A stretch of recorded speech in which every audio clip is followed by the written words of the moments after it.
Ya, beberapa teman yang tidak bisa datang bertemu sore ini mengharapkan bisa melihat percakapan kita, lalu nanti bisa kemudian ikut dalam proses berikutnya. Nah, ide tentang menuliskan pengalaman hidup, pengalaman pergumulan mereka yang berkebutuhan khusus atau bersinggungan dengan anak berkebutuhan khusus ini muncul dalam pertemuan di Jogja kemarin yang tadi saya sebutkan. Sempat mengundang Mas Jopin untuk bisa datang, tetapi lalu Mas Jopin sakit, dalam kondisi sakit gitu ya. Ide itu muncul terutama karena kehadiran beberapa suster PMY. Kita tahu bahwa suster PMY punya karya di Wonosobo, itu karya pendamping sekolah dan asrama Dena Upakara yang khusus untuk anak-anak tunarungu. Beberapa mungkin yang sempat sudah dituliskan, mungkin ada yang berlatar anak tunarungu dan menjalani sekolah di SLB Dena Upakara. Tetapi dari situ kemudian diusulkan bukan hanya mereka yang di Dena Upakara, yang di dalam sekolah tempat suster PMY itu, tapi juga yang lebih luas dari itu. Jadi akhirnya kemudian ajakan untuk menuliskan pengalaman kisah hidup, pengalaman iman mereka yang terhubung dengan anak berkebutuhan khusus itu diperluas, sehingga pada malam hari ini mungkin ada dari NTT, ada dari Mbak Silesna, dari mana? Medan ya, Mbak Silesna ya. Terima kasih Mbak, saya bertemu lewat Facebook tapi baru kali ini tatap layar ya. Lalu dari Batam gitu ada ya, Mbak Wida mungkin sudah masuk atau Bu Wida itu sudah masuk atau belum. Nah, dari situ kemudian hal ini atau malam ini kemudian kita bisa buat. Sebenarnya harapannya ini dibuat jauh lebih awal ya, kemarin-kemarin dulu, tapi ada banyak hal lalu akhirnya baru bisa dilakukan sekarang. Tapi tidak apa-apa, kita tetap maju. Nah, proses hari ini mau apa? Proses hari ini kurang lebih seperti ini. Saya sudah, ini tadi latar belakang sedikit tentang geografi, lalu tentang apa yang kita fokuskan hari ini. Kita akan mendengarkan sharing dari orang tua dengan anak berkebutuhan khusus. Namanya Bu Bernadetta Adminingsih. Beliau tinggal di Cilacap. Hari ini tadi saya ke Cilacap, tapi sore langsung pulang ke Purwokerto. Saya tadi mau mampir tapi ke tempat Bu Adminingsih, tapi saya menghitung waktunya kayaknya terlalu mepet untuk mampir. Tapi tidak apa-apa, ternyata kemudian kita bisa bertemu di layar kaca ini. Sesudah itu, sharing narasumber akan saya pandu. Saya pandu dengan pertanyaan-pertanyaan. Kemudian nanti Mas Kunto dengan kepiawaiannya, Mas Kunto, kalau teman-teman Bapak Ibu yang masa-masa pemerintahan SBY itu pas hangat-hangatnya itu, Mas Kunto itu penulis buku, apa itu Mas Kunto ya? Gurita dari Cikeas gitu ya Mas Kunto ya. Itu Mas Kunto Penerbit, akun. sebagai Ya, penerbit aja itu. ya. Sebagai penerbit. Oh, sebagai penerbit. Ya, ya. Saya editor, penerbit. Kalau nulis Oh, saya editor. nulis Perang Panglima aja, Perang Panglima. Perang Panglima ya. Ya, Oke, oke Prabowo ya. Wiranto ya. Ya, oke, itu Mas Kunto. Nanti Mas Kunto dengan kepiawaiannya akan mencoba menangkap dari cerita yang disampaikan Bu Adminingsih dalam panduan pertanyaan-pertanyaan saya. Mungkin juga nanti Mas Kunto akan mempertajam dengan beberapa pertanyaan. Lalu Mas Kunto akan memberikan bayangan dari cerita itu, tulisan macam apa yang kira-kira bisa dibuat kayak gitu. Tentu kita tahu bersama ada banyak kemungkinan dan ada banyak pilihan bisa dibuat, tetapi Nanti kita coba mencermati mengapa misalnya Mas Kunto mengambil pilihan itu misalnya. Sesudah itu nanti ada Mbak Cecilia Zul yang juga telah membantu memfasilitasi pertemuan kita dengan Zoom ini dari temannya gitu ya, temannya Mbak Cecilia Zul akan memberikan apa ya catatan kira-kira apa yang perlu diperhatikan ketika kita menuliskan hal terkait dengan orang-orang atau anak-anak berkebutuhan khusus. Saya sedikit cerita ketika saya menulis buku Gotong Royong Bangun Sekolah Inklusi yang sempat kemarin itu launching bulan Februari itu, pada awal saya mencoba menyadari bahwa saya sangat terbatas pemahaman dan pengetahuan dan juga feel soal orang berkebutuhan khusus, maka saya berhati-hati betul ketika kemudian bertemu dengan mereka. Bahkan sebenarnya saya gagap beberapa, kemudian saya buat catatan bahwa sebagai manusia saya gagap ketika bertemu dengan anak berkebutuhan khusus. Nah, beberapa hal nanti akan disampaikan Mbak Cecilia Zul untuk kemudian menjadi semacam rambu-rambu gitu ya. Sehingga kita tetap menempatkan sahabat-sahabat berkebutuhan khusus, teman-teman yang istimewa ini secara terhormat dengan kepenuhan martabat manusianya. Begitu, Bapak Ibu, teman-teman semuanya, kira-kira prosesnya. Mudah-mudahan ini bisa menjadi awal. Lantas nanti kita akan tutup dengan lalu berikutnya apa gitu ya, rencana selanjutnya. Nah, teman-teman, Bapak Ibu, kita akan mulai dengan ngobrol dengan Bu Adminingsih. Maka saya akan pin gitu Pak ya, bisanya ya Mbak Cecilia Sil ya. Sehingga nanti Bu Admin itu berada di muka Ya, semua gitu ya. ya. Oke. Baik, saya dan Mbak Mas Sisil. Ya, Tri, Mas boleh. Kunto, monggo.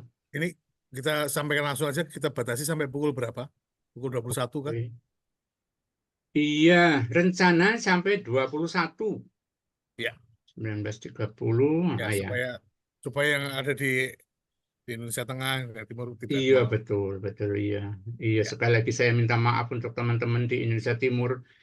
Em, Teman-teman di Jawa kadang-kadang apa ya, terlalu mendominasi kalau hal seperti ini, lalu tanpa ampun membuat jadwal sesuai dengan kondisi Indonesia bagian barat gitu. Sehingga teman-teman Indonesia Timur sudah begitu larut masih harus mendengarkan. Baik, Bu Adminingsih, selamat malam. Selamat malam, Mbak Tri. Bu Bernadita nggih, Bu ya. Leres. Bu Oke. Bernadita, saya sambil melihat catatan.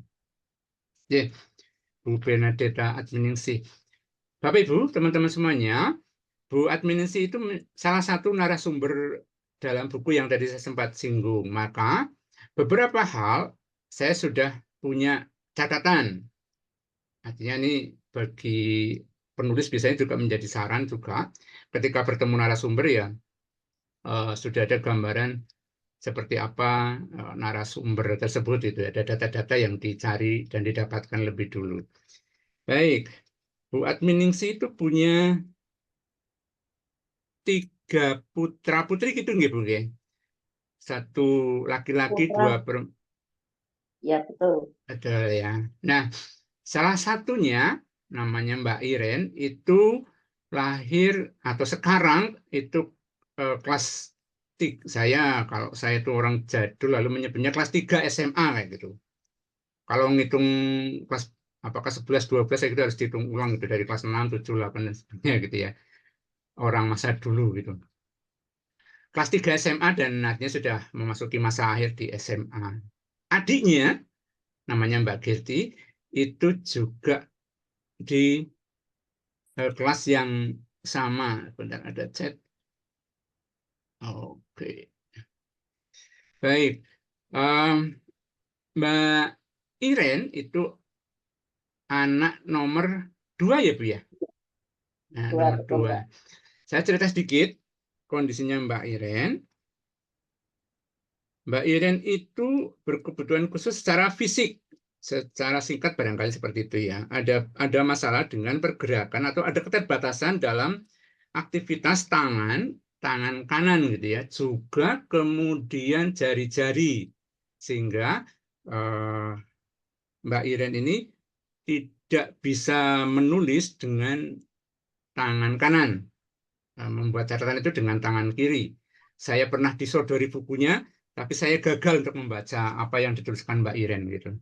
Artinya mungkin butuh waktu agak panjang untuk kemudian mempelajari ini huruf apa kayak gitu. Begitu tentang Mbak Iren, Bu Adminingsih, bisakah Ibu ceritakan secara singkat mengapa Mbak Iren akhirnya menyandang keterbatasan gerak seperti itu? Jadi Mbak Iren itu pada kondisi tertentu ketika tangannya ditaruh di belakang punggung itu seperti terkunci.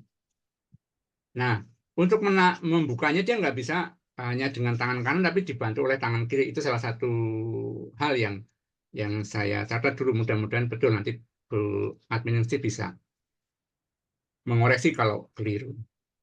Nah, tadi Bu Adminingsih, bisakah cerita apa sih yang menjadi penyebab akhirnya Mbak Iren, salah satu putri Ibu yang tercinta ini, menyandang kondisi seperti itu? Monggo, Bu. Iya, Pak Tri. Selamat malam semuanya. Saya sedikit bercerita tentang Mbak Iren. Kebetulan di saat hamilnya Mbak Iren itu memang sudah tidak sehat. Begitu telat 1 minggu, itu di kandungan muntah sampai dia lahir 8 bulan kurang. Itu kata dokter tergolong prematur. Setelah itu hampir menginjak 4 lebih, itu terdeteksi kena virus tokso, burung dara. Nah, tapi karena kondisi sudah besar, apapun yang terjadi, sampai Mbak Iren lahir. Nah, lahir dengan normal, Pak. Lahir dengan normal seperti biasa anak lain. Seperti itu. Tapi begitu lahir 3 hari, kalau kena angin, itu badannya warnanya kayak ungu-ungu gitu loh, Pak. Setelah itu, akhirnya dilarikan ke rumah sakit, selalu di inkubator. Ada keajaiban kesembuhan seperti anak-anak lain lagi, normal. Setelah 3 bulan, ketahuan dia tidak bisa tengkurap. Saya konsultasikan lagi dengan dokter anak-anak. Kata dokter tersebut, tidak apa-apa Bu, anak ini nanti nggak tengkurap, bisa langsung duduk. Begitu umur 8 bulan yang harusnya sudah duduk, udah nganu, ternyata dia nggak bisa duduk. Hingga akhirnya kebablasan, 1 tahun nggak bisa jalan, sampai hingga 7 tahun kurang baru bisa jalan. Sampai sekarang Mbak Iren jalan. Dengan seiring 7 tahun tersebut, Mbak Iren mulai sekolah. Begitu jalan, saya perkenalkan dengan PAUD 1 tahun, TK 1 tahun, terus kemudian di SD, SMP, hingga SMA. Seperti itu Pak Tri. Baik, Bu Adminingsih, terima kasih.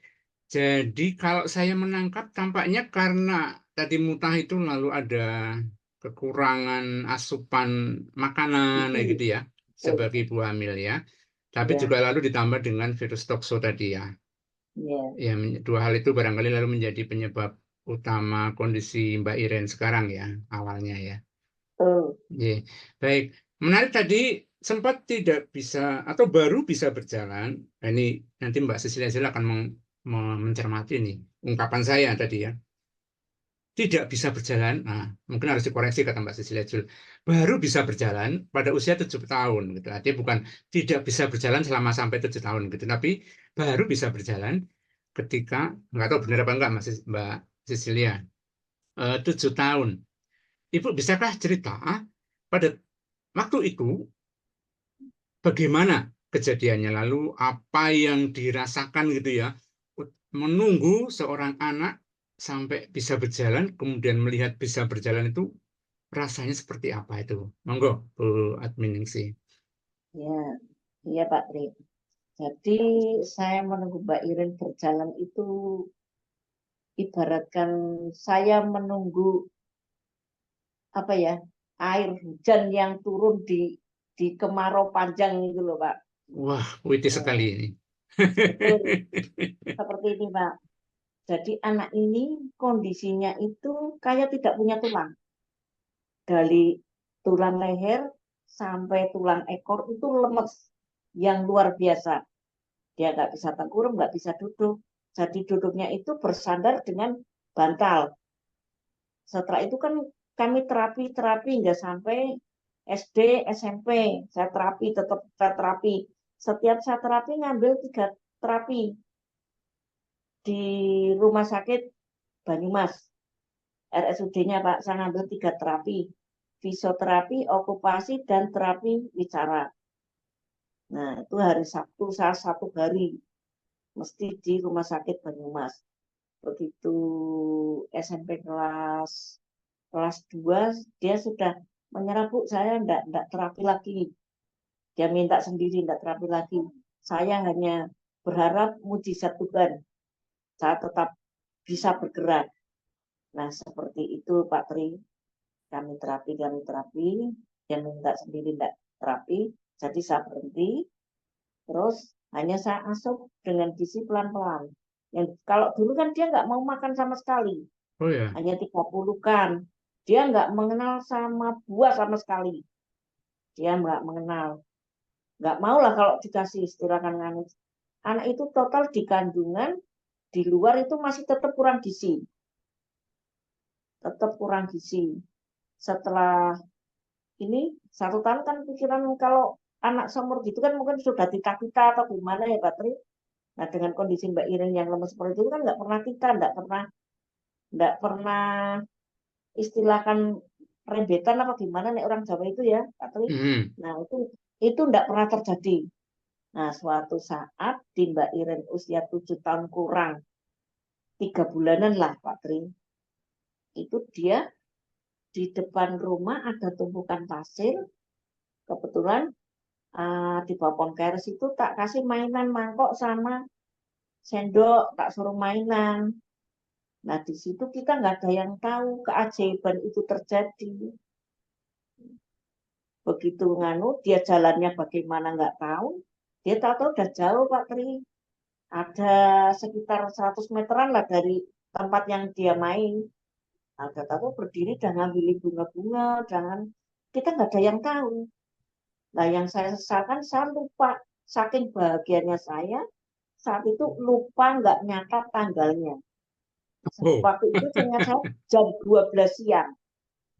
Itu menjelang bulan Februari kurang nggak ada seling 1 bulan itu Januari lah, Januari ke Februari itu kan Mbak Iren tanggal lahir 25 itu nggak ada 1 bulan Pak. Dia jalan di tanggal itu kan dijanjiin sama Mbak Kakung, nanti kalau jalan saya percaya Tuhan itu memberi kamu kekuatan jalan. Begitu dijanjiin sama Mbak Kakung jalan, yaitu tadi dikasih nek orang Jawa gimana Pak? Ujar gitu ya Pak. Nanti kalau kamu jalan nanti disembelihkan kambing 2. Saat itu gembiranya luar biasa. Itulah mujizat Tuhan. Cuma dalam hati saya kan dulu saya percaya anak ini jalan. Tapi di umur berapa saya enggak tahu. Pokoknya anak ini jalan. Saya memohon sama Tuhan pokoknya apapun yang terjadi Tuhan, saya hanya minta anak ini jalan. Kalau yang lain-lain rusak, saya sembuhkan dengan pelan-pelan. Dan saya pasrahkan semua ini Tuhan, saya percaya segalanya bisa. Hanya saat itu saya mintanya seperti itu terus Pak Tri.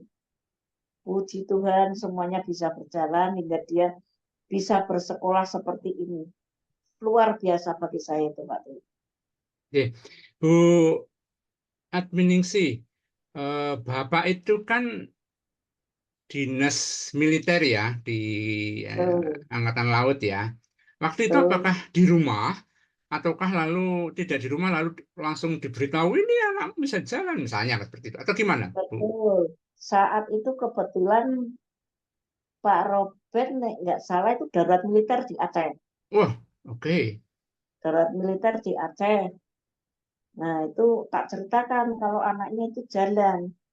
Wah dia luar biasa gembiranya. Padahal dia itu darurat militer waktu itu kalau nggak salah di gunung-gunung, Mak.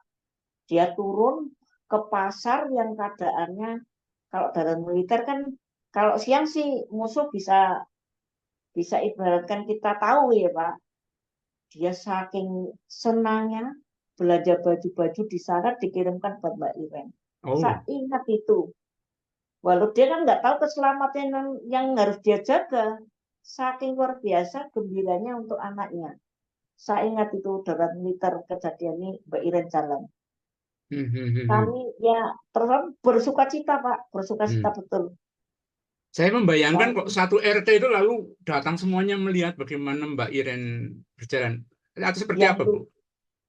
itu senangnya ya luar biasa. Kami menanti anak ini jalan kan dari bertahun, kapan anak ini jalan, bertahun. Kalau dulu kalau ditanya kamu mau jalan kapan, Mbak? Cuma bilang 5, tangannya 5 di 5 tahun. Lah 5 tahun sudah lewat, masih belum. Ibaratkan kan di hati saya gini, anak ini kalau makan lama-lama kan besar, Pak. Berarti kita Mm-mm. kan nggak kuat gendong. Tapi Oke. yang saya percaya itu Tuhan memberikan keajaiban. Anak ini yang penting jalan dulu. Yang lain bisa dibetulkan dengan kita pelan-pelan gitu loh. Saya itu percaya Tuhan akan memberi anak ini jalan. Sebelum istilahkan katakan saya tidak bisa gendong. Kalau udah gemuk, Mm-mm. puji Tuhan itulah keajaiban yang saya rasakan dari Tuhan. Anak itu jalan hingga sampai sekarang. Sampai sekarang. Baik, teman-teman, Bapak Ibu, Mbak Iren itu ketika saya pertama bertemu itu saya sama seperti tadi yang saya ungkapkan awal. Saya ketika akan menemui narasumber anak berkebutuhan khusus itu, saya berpikir ulang ini bagaimana saya harus bersikap misalnya ya. Ketika saya bertemu, eh, saya kaget dalam arti, oh ternyata badannya kecil gitu. Jadi kalau Betul. teman-teman membayangkan itu ya mungkin kelas usia apa seukuran kelas 6 ya Bu ya.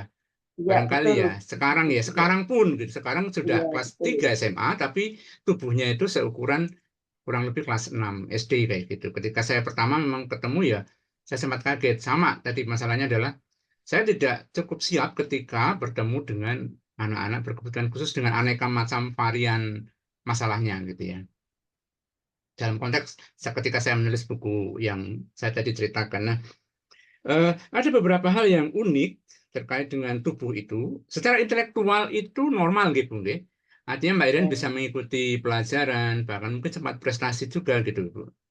ya, betul. Oke, secara intelektual normal, baik, wajar. Lalu eh, Bu Adminingsi itu tadi sempat cerita misalnya soal apa? Eh, ya, kemana-mana mesti membawa sedotan gitu ketika Mbak Iren Betul, itu ikut betul, pergi. betul, Pak. Karena Mbak Iren Betul, harus minum dengan sedotan. Kalau tidak dengan betul. sedotan bisa tersedak ya Bu ya. Iya, Mbak Iren juga kadang-kadang kalau di sekolah misalnya tahu-tahu demam, lalu Bu Administri akan kemudian datang ke sekolah untuk menjemputnya dan mengajak iya. pulang untuk istirahat. Jadi yang pernah saya dengar dari Bu Administri itu kurang lebih seperti menjaga, walaupun sudah kelas 3 SMA, seperti menjaga bayi gitu. Betul, Karena betul, Pak. karena hal-hal sensitif kecil bisa menjadi masalah besar, misalnya lalu diare dan sebagainya gitu. Nah, eh, ada yang unik lain yang dulu sempat sekilas Ibu ceritakan bahwa Mbak Iren itu tadi disebut bahwa tulang atau otot-ototnya lemah kayak gitu, itu harus duduk di kelas dengan 3 kursi gitu ya Bu. Bisa cerita tentang Betul. ini Bu, tentang 3 kursi Oh, untuk Mbak Iren gitu.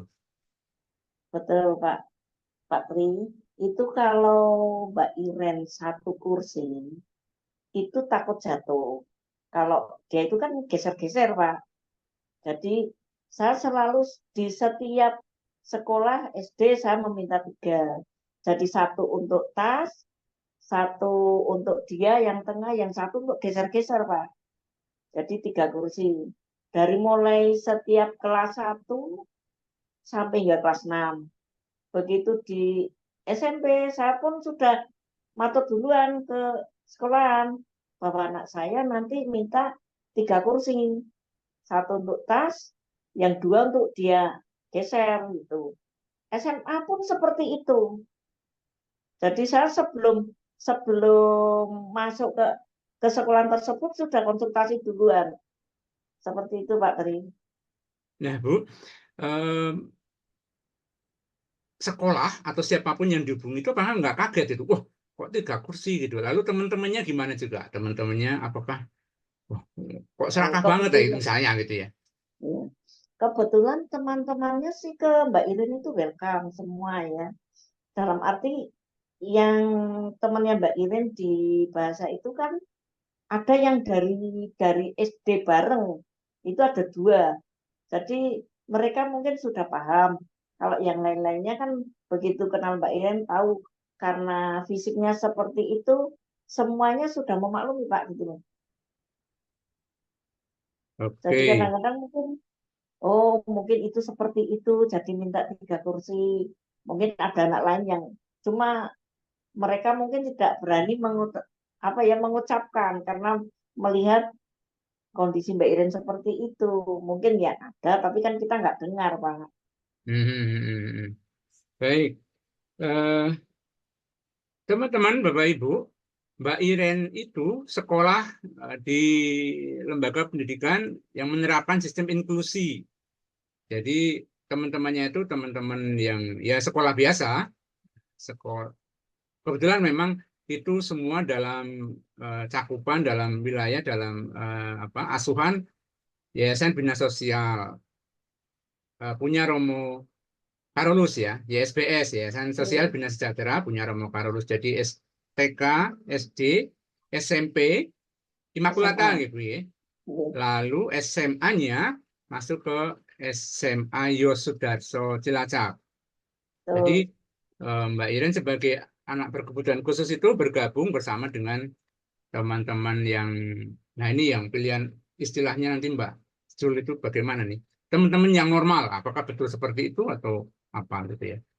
Teman-teman reguler gitu atau apa yang tepat untuk menyandingkan dua dua orang, eh, misalnya Mbak Iren lalu dengan teman-teman yang lain yang apa yang berbeda dengan Mbak Iren. Nah, eh, saya mengulang pertanyaan Mas Kunto tadi ketika awal pertemuan ini. Atau Mas Kunto mau tanya lagi, apa apa alasannya mengapa menyekolahkan di sekolah inklusi, sekolah biasa gitu ya, yang menerapkan model inklusi. Kenapa nggak di SLB ya gitu mungkin ya pembandingnya. Monggo Bu. Saya itu sebelum menyekolahkan Mbak Iren itu saya sudah katakan saya mencari informasi dulu SLB itu bagaimana, yang di sekolah umum bagaimana. Jadi waktu Mbak Iren masih di PAUD itu saya sudah berlihat dulu Pak ke sekolah yang akan saya datangi yang untuk anak ini.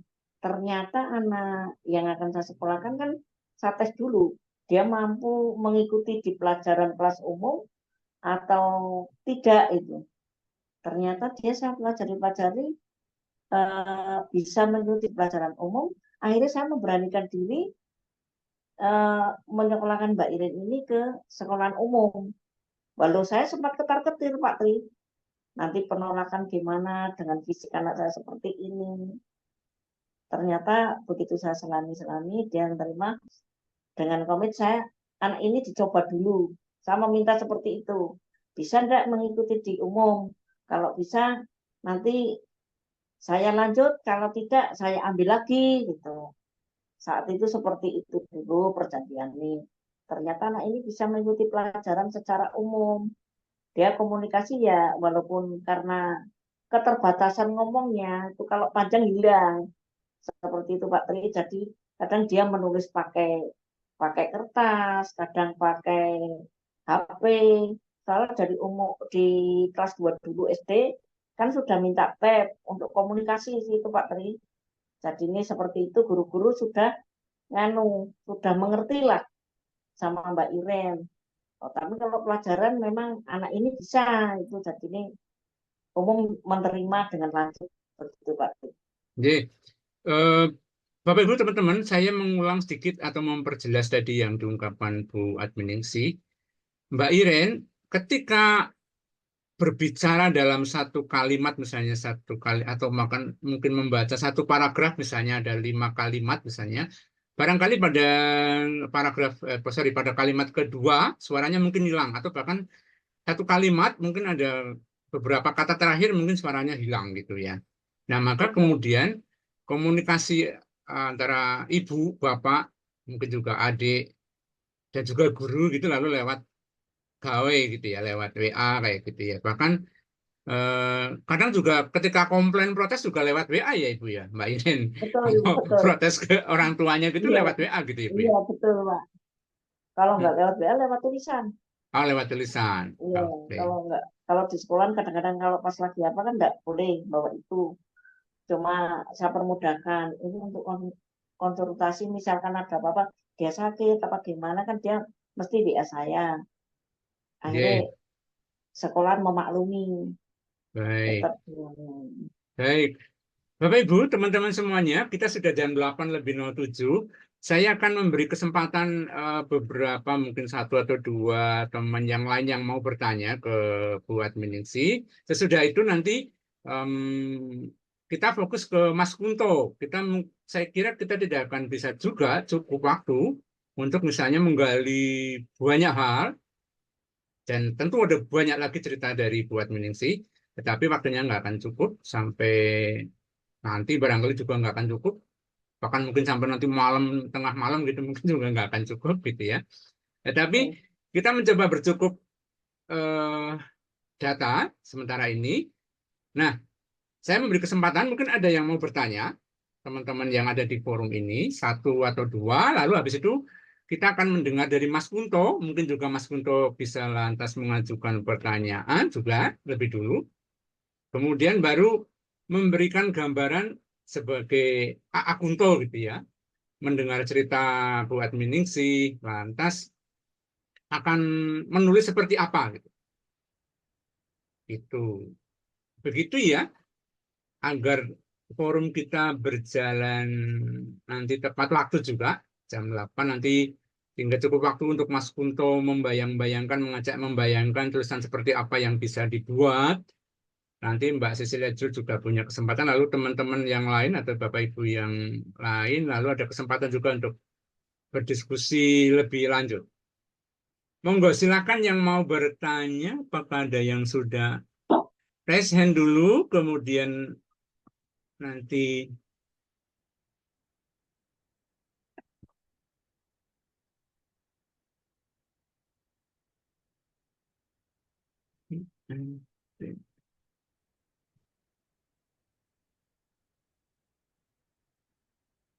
remove pin sebentar, saya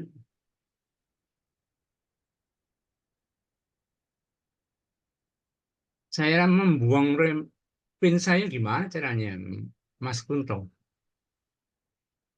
atau Mbak yang admin? Buang apa Mas Tri? Saya kan ke pin. Oh ya, sudah kelihatan. Ya, silakan yang mau bertanya.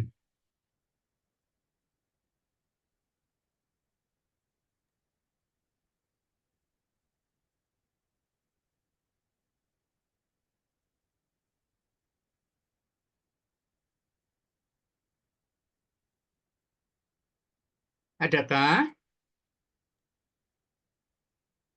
Saya Mas Kalau Tri, untuk tanya Mas Tri. Oke, Mas Yusuf. Ya, terima kasih Tri dan terima kasih Bu Adminingsih sudah berbagi cerita yang sangat menyentuh, luar biasa menurut saya, pengalaman hidup yang luar biasa. Kebetulan kakak saya juga punya pengalaman yang serupa, bahkan dua, anak pertama dan keempat juga. Sekarang ini kami sedang melakukan. Ada suatu kali di paroki kami mengadakan acara misa berkebutuhan khusus. Kemudian romonya menarik sekali dari khotbahnya.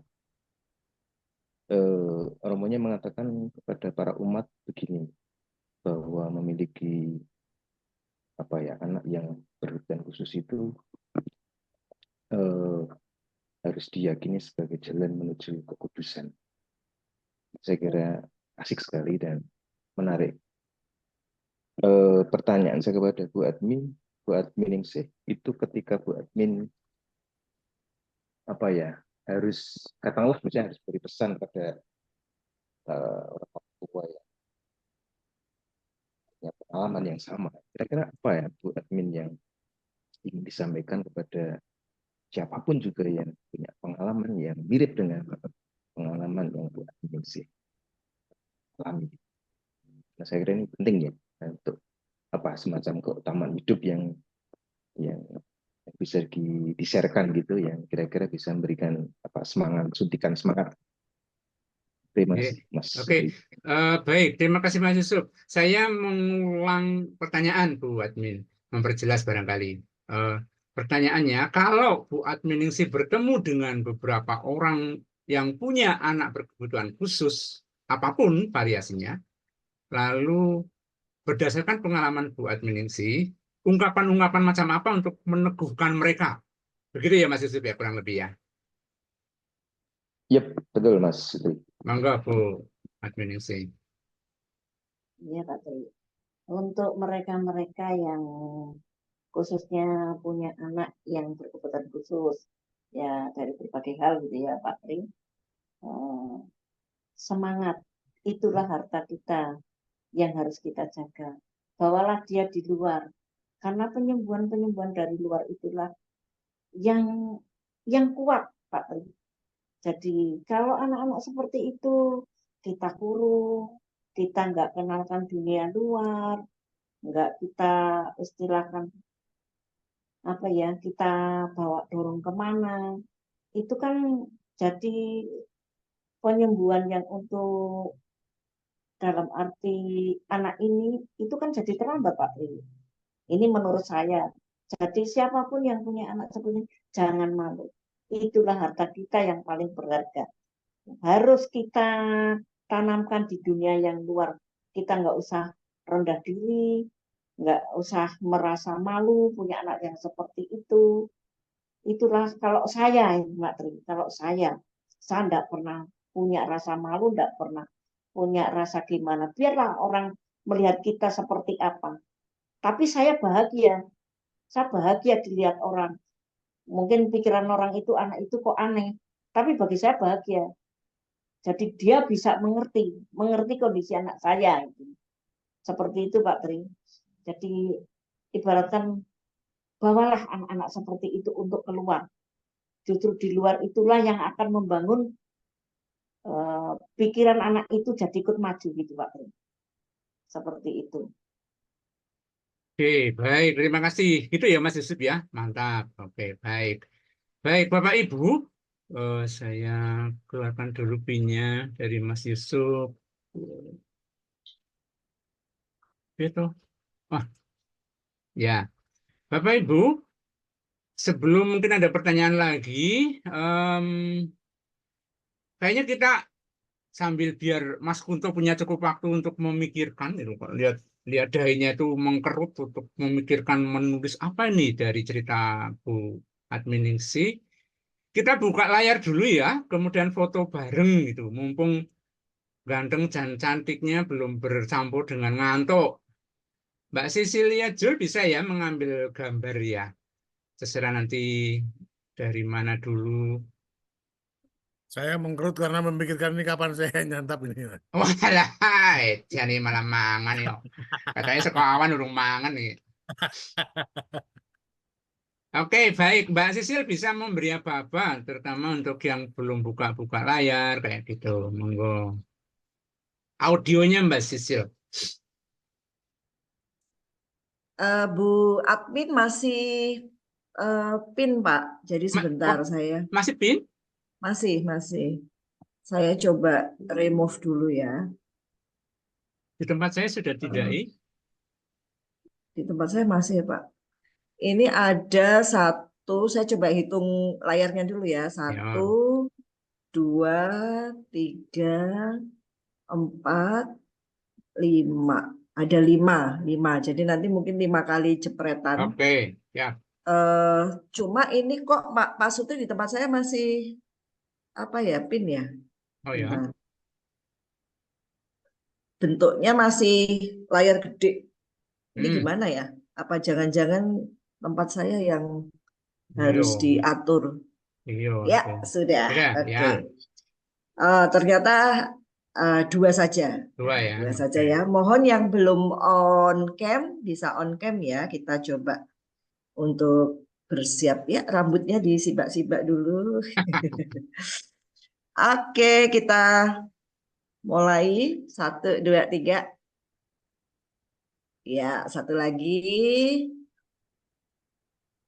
1, 2, 3. Oke, wah Tae, hai Tae.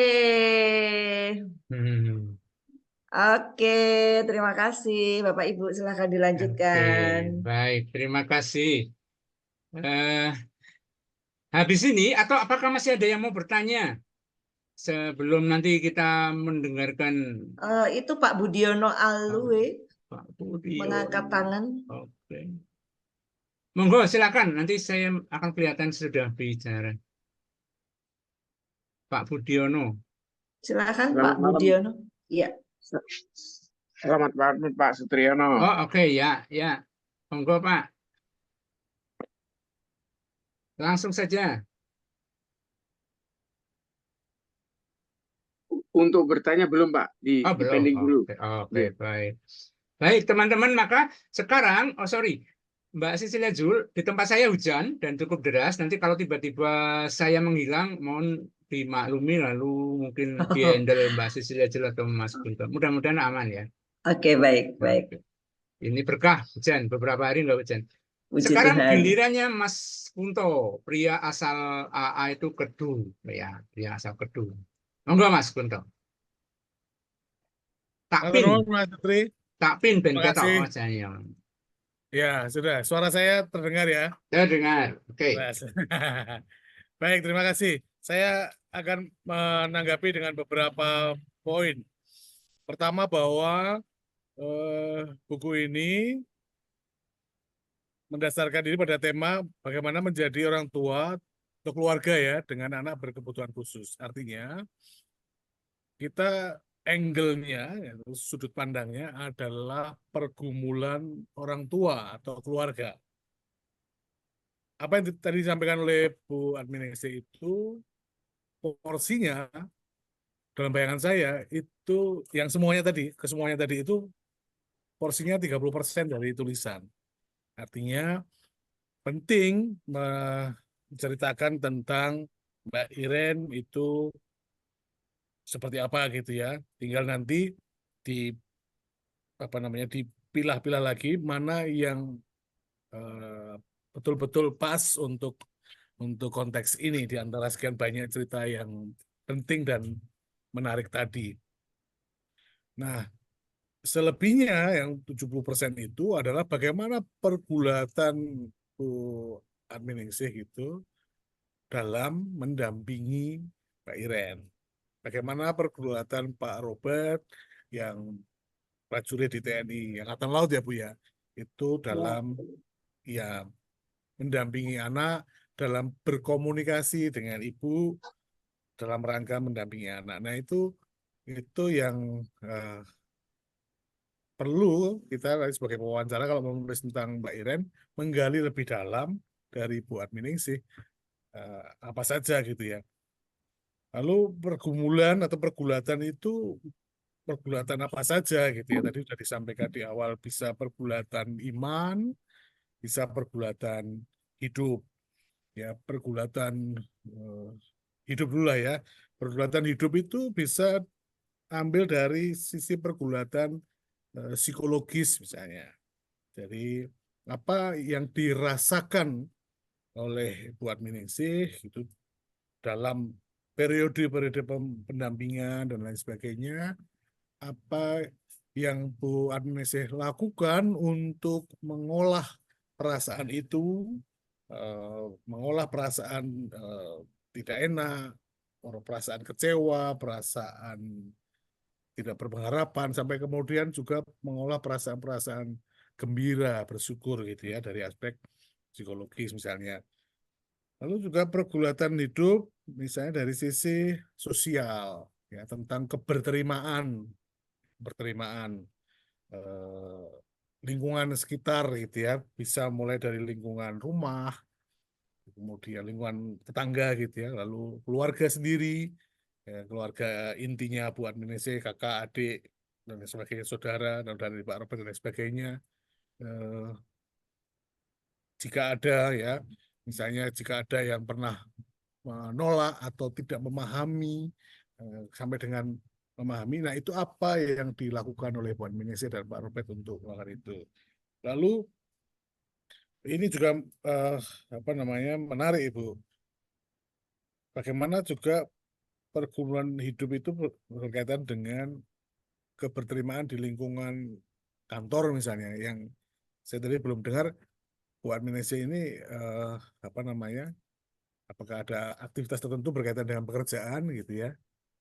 Kemudian kalau ini terungkap juga menarik, kan tidak diceritakan bagaimana penerimaan di keluarga TNI misalnya ya, di lingkungan kerja. Ini kalau kalau bisa disajikan itu menjadi informasi, lalu bahkan juga bisa memunculkan apa empati gitu ya. Oh, ternyata keluarga TNI itu terbuka, mendukung dan lain sebagainya. Atau ada fase sempat juga tidak begitu gitu ya, tetapi kemudian dengan kehadiran Iren justru mengubah.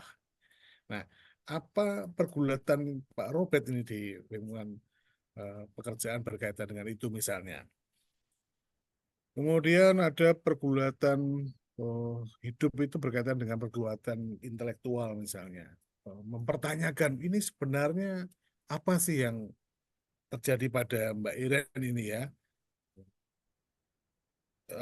Apa namanya, ini disebut apa, kemudian Ibu membaca, mencari informasi ke siapa dan lain sebagainya, terus mempertanyakan terus ini sebenarnya apa dan lain sebagainya, sampai akhirnya ya misalnya sampai akhirnya oke, kalau begitu sederhananya aku kasih nama saja apa yang dialami Mbak Iren ini misalnya, supaya berdamai secara apa, nalar gitu, dan logika tidak lagi mempertanyakan. Kemudian pergulatan hidup berkaitan dengan ekonomi misalnya, ini yang belum diungkap itu oleh admin tadi misalnya. Kan namanya juga berkebutuhan khusus itu kan, dalam bayangan saya kebutuhan ekonominya juga khusus, menyediakan kursi roda, mengantar jemput dan lain sebagainya. Itu kerepotan-kerepotannya bagaimana, lalu bagaimana menyiasatinya, bagaimana mengelola dan lain sebagainya gitu ya. Terus kemudian termasuk kalau bahasa sekarang ini boncosnya itu di mana gitu ya.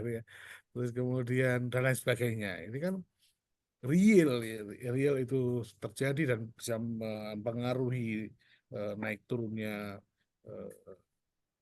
sikap ibu terhadap air dan lain sebagainya. Itu dari pergumulan atau pergulatan hidup. Kemudian ada pergulatan iman. Pergulatan iman ini yang perlu digali dari Ibu Adminingsih adalah bagaimana Ibu bergulat. Jadi ada ungkapan sih, saya percaya bahwa suatu saat akan bisa jalan. Nah, ini ungkapan yang menarik sekaligus ungkapan yang memunculkan pertanyaan lanjutan. Dari mana kepercayaan itu muncul? sejak kapan itu muncul dan atau bagaimana Ibu merawat kepercayaan itu? Adakah kemudian ada ayat-ayat tertentu di kitab suci yang jadi pegangan? Adakah kisah-kisah para kudus gitu ya, santo-santa tertentu yang eh, menginspirasi sehingga Ibu meyakini bahwa ini dan lain sebagainya atau apa gitu ya.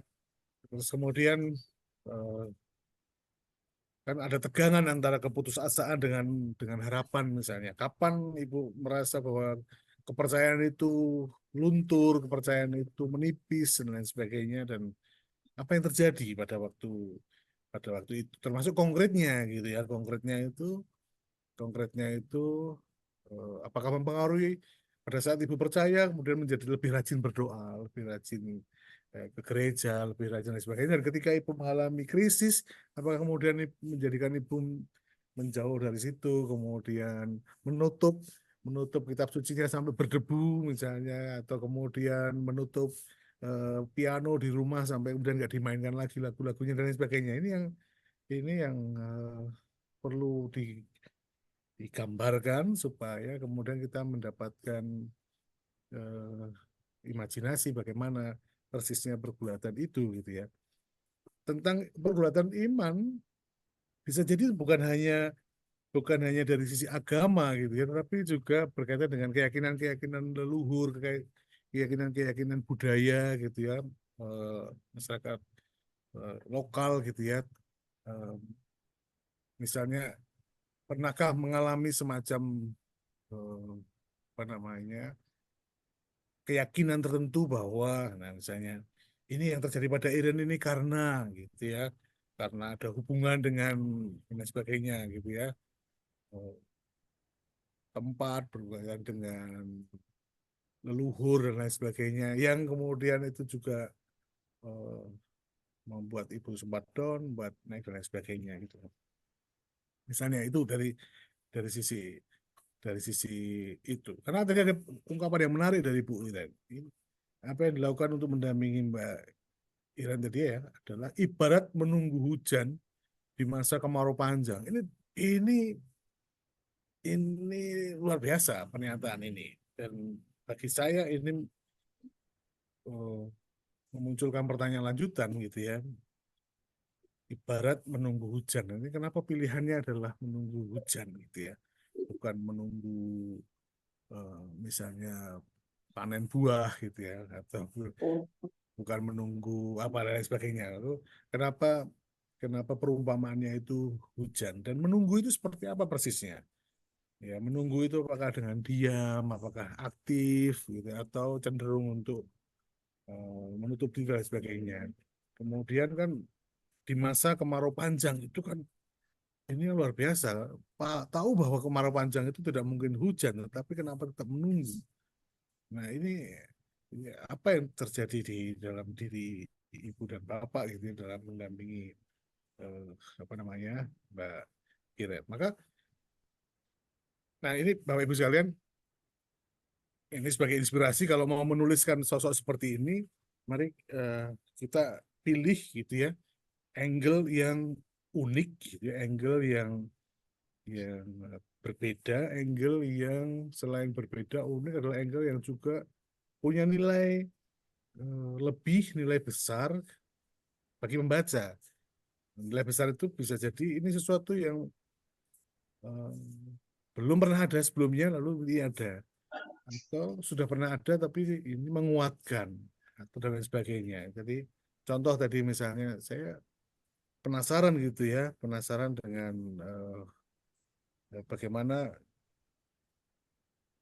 situasi Ibu Administri dan Pak Robert ini di lingkungan TNI gitu ya, dalam mendampingi Mbak Iren. Kalau ini ada cerita dan boleh, artinya dan boleh untuk dikisahkan, ini apa namanya menarik karena tentu akan memberikan informasi yang baru gitu ya bahwa oh ternyata seperti ini di lingkungan itu. Dan itu nanti bisa bisa menginspirasi kan tujuan kita menuliskan ini adalah supaya menginspirasi orang di luar sana yang sebelum ini tertutup terhadap situasi seperti ini menjadi terbuka. Nah, saya mencatat ada kurang lebih 9 angle gitu ya dari cerita Bu Administi aja yang bisa kita pilih gitu ya, kita pilih salah satu itu lebih baik. Jadi Bapak Ibu tidak perlu menuliskan itu semuanya, semua aspek itu diceritakan dari Bu Administi, tapi kita bisa pilih mana yang kuat. Ya misalnya ini satu angle dari pendidikan. Tadi dari disampaikan kalau dari sisi pendidikan ada pengalaman sekolah inklusi gitu ya. Contohnya butuh 3 kursi di kelas. Nah, ini bisa digali lebih panjang gitu ya problematika tadi mengapa memilih inklusi daripada SLB. Terus kemudian apakah pendidikan kita memang sudah betul siap dengan label inklusi itu, apakah betul-betul juga siap dan lain sebagainya. Nah, bagaimana Ibu Administrasi bergaul dengan orang tua murid yang lainnya sehingga menjadi dan lain sebagainya. Terus kemudian fasilitas di sekolah itu apakah tersedia untuk yang berkebutuhan khusus selain IREN dengan yang lain dan lain sebagainya. Terus kemudian harapan dan lain seterusnya. Itu satu pendidikan. Yang kedua kesehatan. Misalnya dari angle kesehatan saja ini menarik tadi kan. Sempat SMP kelas 2 itu memutuskan untuk berhenti terapi ya Bu ya. Ya, berhenti terapi ini kan sesuatu gitu ya. Terapi sudah diusahakan. Terus kemudian terapinya apa saja itu yang belum diceritakan. Terus kemudian juga bagaimana dinamika perjalanan selama melakukan terapi itu. Kapan melanjutkan, kapan turun karena faktor apa? Karena tidak ada perkembangan kah atau karena faktor yang lainnya, termasuk faktor biaya dan lain sebagainya. Lalu biaya dari mana? Ketiga, angle komunikasi. Nah, komunikasi tadi menarik itu ada komunikasinya lewat chat WA. Itu kan ini menarik dari sisi bagaimana sebagai orang tua berkomunikasi, melayani komunikasi lewat chat, lewat tulisan dan lain sebagainya. Isi komunikasinya apa saja sih kalau boleh dicontohkan, menarik di situ ya. Ada tanya jawab, tanggapan apa, emotikonnya seperti apa. Dengan demikian ini menunjukkan juga kisah IREN pada zamannya. Ya, pada zamannya tadi kan ada punya tab dan lain sebagainya. Artinya ini bisa menjadi terobosan gitu ya, menjadi terobosan bagi orang tua untuk tidak buntu kalau mengalami kesulitan komunikasi tapi cara lain. Itu 3 misalnya. 4, fasum. Misalnya, apakah Bu Administrasi mengalami dalam mendampingi Mbak Rini ini problem-problem berkaitan dengan fasilitas umum, baik itu di kompleks, di mall, di Cilacap nggak ada mall ya belum? Kita larinya Purwokerto, Pak. Iya, ya. Terus kemudian di stasiun, di terminal, dan lain sebagainya, di pantai, gitu ya. Ini juga bisa dihadirkan gitu ya. Apakah ketersediaan kursi roda itu ada, kemudian ada rem itu pelengsengan itu dan lain sebagainya gitu. Itu seperti apa dan bagaimana Ibu mengatasi itu gitu ya, mengatasi keterbatasan fasilitas umum dan lain sebagainya itu, terus kemudian bagaimana mengajarkan pada anak untuk bisa mengatasi situasi itu sehingga tidak mengeluh dengan keterbatasan dan lain sebagainya. Itu 4. 5, akses informasi. Ya, ini kan juga menarik Bu Administrasi selama mendampingi itu mengakses informasi apapun tentang IREN, tentang kebutuhannya itu dengan cara apa saja gitu ya, menghubungi siapa saja dan mengolahnya bagaimana gitu sampai akhirnya kemudian menjadi jalan gitu. Kemudian yang tadi yang 6 ya, pergulatan finansial. Pergulatan finansial tadi belum disampaikan, itu bisa menjadi kisah yang menarik kalau Ibu berkenan untuk menceritakan itu bagaimana strategi atau taktik mengolah keuangan gitu ya, merencanakan pendidikan dan seterusnya. Itu lalu berikutnya setelah finansial ada kerepotan teknis, jadi ya kerepotan teknis membawa sedotan, ada bekal ke sekolah, lalu kalau diare dan lain sebagainya, itu saja. Ini kerepotan-kerepotan teknis ini saja, itu sebagai pergumulan hidup kalau disampaikan juga menarik. Kemudian kehidupan sosial tadi sudah saya sampaikan, lingkungan rumah, keluarga, kantor, dan lebih-lebih terutama Bapak Ibu adalah bagaimana Ibu admin menghadirkan diri gitu ya ke Iren, ke keluarga dan lain sebagainya, terus kemudian juga menanggapi ya feedback, umpan balik, komentar-komentar dari luar. Terakhir, ini angle yang eh, belum terungkap, tapi kita punya peluang untuk menghadirkannya adalah aspek begini,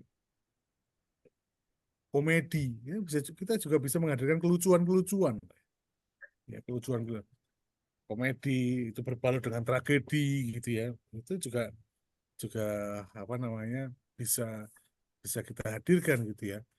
Kalau itu ada itu menarik bagaimana situasi-situasi tertentu yang dulunya itu tragedi gitu ya. Tragedi karena tidak tahu, tapi sekian tahun kemudian ibu bisa menertawakan itu sebagai sesuatu yang ternyata tidak sesulit yang dibayangkan dan seterusnya. Itu Mas Sutri dan Ibu Oke. dari saya, Bapak Ibu. Silakan kalau ada yang mau melanjutkan untuk melihat kisah Mbak Iren Iya. dan dari siapa. Terima Iya. kasih. Bu Adminisih, jadi ini proses kami, artinya buat Adminisih tetap di sini tidak apa-apa, tapi proses teman-teman dalam dampingan Mas Kunto mencoba menggali hal-hal apa yang mungkin bisa ditulis. Pertanyaan saya Mas Kunto, itu memang harus dipilih ya, tidak bisa semuanya gitu ya, atau gimana Mas? Dan lalu mengambil pilihan itu apa yang harus menjadi dasar kayak gitu? Dua hal itu Mas Kunto saya tanya. Itu saran supaya Kosan. tulisan itu kuat. Tulisan Oke. itu kalau kita bisa mengambil satu angle yang sempit, kecil, tetapi kita bisa melarnya gitu ya, kita bisa mengungkap lebih luas itu bagus. Nah, bagaimana caranya? Bisa pertama begini, Bu Adminisi, dari sekian banyak ide saya tadi, kalau Ibu berkenan, itu mana yang menurut Ibu paling banyak ceritanya? Nah, misalnya, dan Ibu berkenan. Misalnya, apakah dari sisi finansial? Karena itu saya kira menarik, Bu, Ibu berkenan cerita. Nah, kalau Bu Admin mau cerita, itu baik. Kalau misalnya, wah, repot mas saya kalau mau ceritakan itu ya monggo. Itu dari sisi itu. Terus kemudian yang ke yang kedua Mas, ini berkaitan dengan ini editor. Editor bisa ditanyai ke teman-teman ketika mewawancarai narasumbernya masing-masing gitu, sebelum lanjut bisa tanya Mas Sutri, angle yang ini apakah sudah ditulis gitu ya. Ya ini supaya nanti tidak ada pengulangan Pengulangan ya, oke. ya, di kisah-kisah kita, jangan sampai semua hanya berkutat pada satu aspek padahal kaya sekali gitu ya aspek-aspek yang lainnya. Oke, Gitu, Mas. oke. Nah, apakah lalu kalau dari proses ini kan Mas Guntur tadi melihat ada banyak aspek, banyak angle yang bisa diambil ya. Apakah lalu mengandaikan bahwa berarti saya harus ketemu lagi nih dengan narasumber, gitu. Artinya misalnya pertama mendengar, lalu pulang, lalu saya mencoba mencari-cari angle-nya mana nih. Kalau memang nggak punya cukup kemampuan untuk menemukan langsung ketika berhadapan muka ketika pertama berhadapan muka, lalu pulang, lalu datang lagi gitu. Kemungkinannya atau gimana, Mas? Kira-kira. Untuk sesudah dari rumah saya nimbang-nimbang, oh kayaknya angle ini loh yang paling kuat kayak gitu. Lalu minta izin untuk ketemu lagi kayak gitu atau gimana, Mas? Ya supaya kalau lebih-lebih yang kisahnya Mbak Iren tadi ya dari Bu Admin itu banyak gitu. Banyak Jadi ya, betul, kalau betul. ternyata itu bagus, itu menarik ya ketemu lagi ya, Sekali atau lagi ya. by phone. Ya bisa Atau by phone, melakukan bisa WA ya. Cilacap. Karena, karena memang kecenderungan sekilas yang beberapa naskah masuk itu, kecenderungan yang tertulis di sana itu memang kecenderungan ingin menyampaikan semuanya gitu, Mas Kunto. Itu jadi angle-angle yang tadi Mas Kunto ungkapkan belum tergambar atau sebagian besar belum tergambar, lalu kecenderungannya yo dari awal apa yang terjadi, berikutnya apa yang terjadi dan seterusnya. Jadi ya kita berharap tulisan masing-masing tulisan punya kekuatan dan Iya, betul nanti tadi akan dilihat juga variasinya ya, variasinya betul. iya Mas, saya tadi buat cerita tentang Mbak Irian kan nulis pakai tangan kiri ya, dan sampai Betul. sekarang Bu Admin Masih. Pak Sutri belum bisa baca toh. Belum. Itu aja kalau ditulis ya.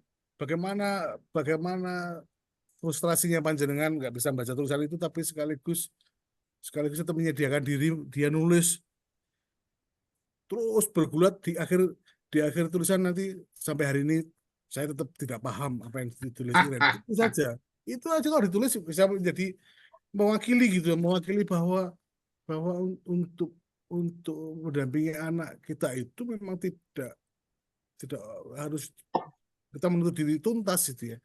Iya, kita terima gitu. Misalnya begitu. Oke, baik. Terima kasih Mas Kunto. Luar biasa membuka kita bahwa dari cerita Bu Admin tadi ada banyak hal bisa kita gali. Nah, saya remove pin dulu Mas Kunto. Mungkin ada teman yang lain yang mau mempertajam. Kita sudah 8.41, 20.41. Kita tadi sepakat sampai jam 21 gitu ya. Kalau nanti misalnya mau lanjut apa nggak tahu nih yang punya Zoom. Nanti kita masih ada sesinya Mbak Cecilia Zul untuk melihat hal-hal apa yang kurang lebih perlu kita perhatikan. Kalau tadi Mas Guntur dari sisi teknik menulis, mempertajam, memilih angle kayak gitu ya.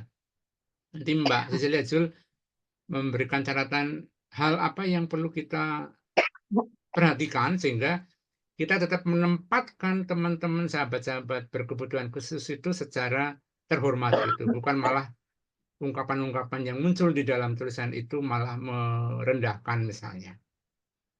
Kalau masih ada yang mau ditanyakan, misalnya satu orang atau teman untuk Mas Kunto, silakan.